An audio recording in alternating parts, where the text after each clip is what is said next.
Hello, welcome back to the channel. If you're like me and you film in a very small area, we always end up tripping over our tripods.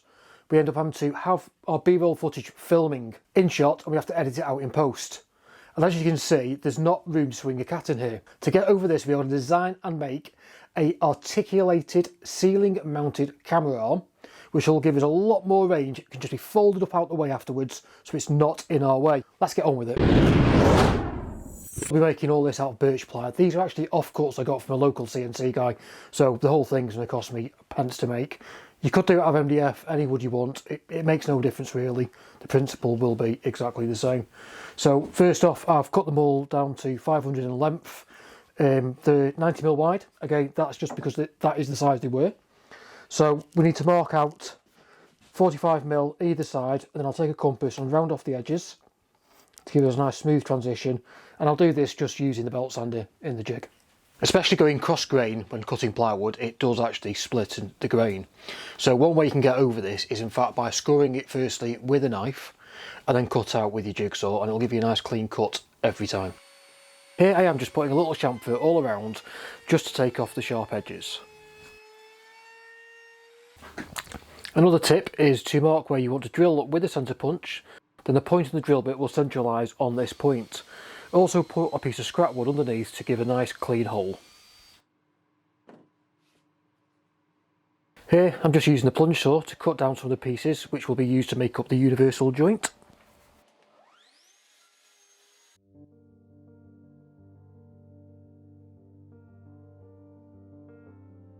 I'm just using Titebond 2 wood glue.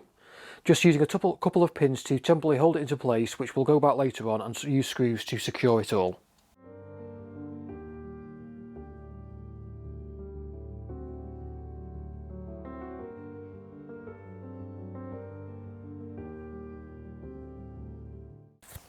This is the part that I'm using to house the camera.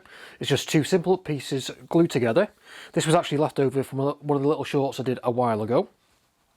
Again, it's just glued and pinned in place and then it's secured with screws.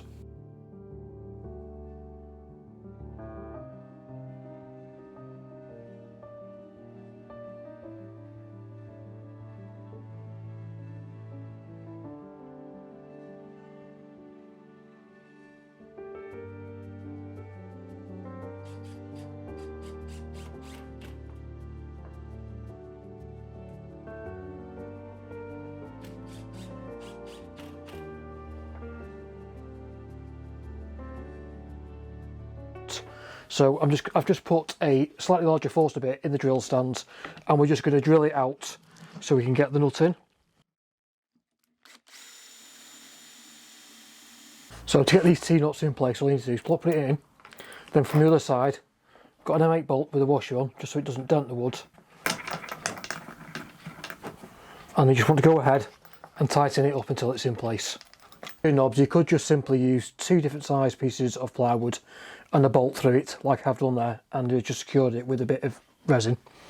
But what I've done obviously is I've had these bits of pattern plywood left over, so to make them again just going to be a little bit of a disc, and I've cut down some threaded bar, and we're just going to use a bit of the 2-part Gorilla epoxy and I'm just going to stick them into place and let them set. So rather annoyingly, the camera battery went flat unfortunately while I was doing that bit. So all I've done is just fix these two pieces through with the 4 screws. That one did not need to be there. I'd messed up, that needs to be on the other piece. But what we do need to do also now is we need to put another T-nut on this side here, so we can have an adjustment knob which will lock off the turntable when it's pivoting against the mounting plate. So we want this one up that way this time, but we'll fit it in exactly the same manner, just with using the bolt from the back. So this is the mounting piece will go onto the ceiling, so it's quite big, so I can make sure I can get at least a couple of the ceiling joists to give it a nice firm fixing. So this is where we do actually need the recessed hole for the bolt. Next up, to take your bolt, put it through here, so it's going to be hidden. We just want a washer, because that'll just give us a little bit enough freedom for the spinning.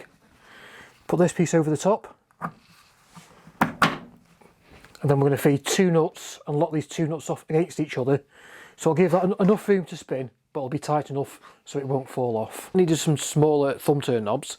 I just quickly printed some on the 3D printer. And then I secured the bolt into place with a little O3 adhesive and accelerator spray. First I found out where all the ceiling joists were running, and then I attached the plate directly into these with some 3-inch screws. By fit, I noticed the arms were slipping down a little bit, so to get over this I found an old bike inner tube and firstly cut it into squares, and then used some spray impact adhesive to attach it to the arms. Here I'm doing the final assembly and making sure it doesn't slip or move and it moves freely enough as required. So there we have it, the camera is now totally out of view without the need for actual editing, and I can still get some excellent B-roll footage from the camera without having to do multiple shots. Any questions or anything, leave them in the comments down below. Thanks for watching.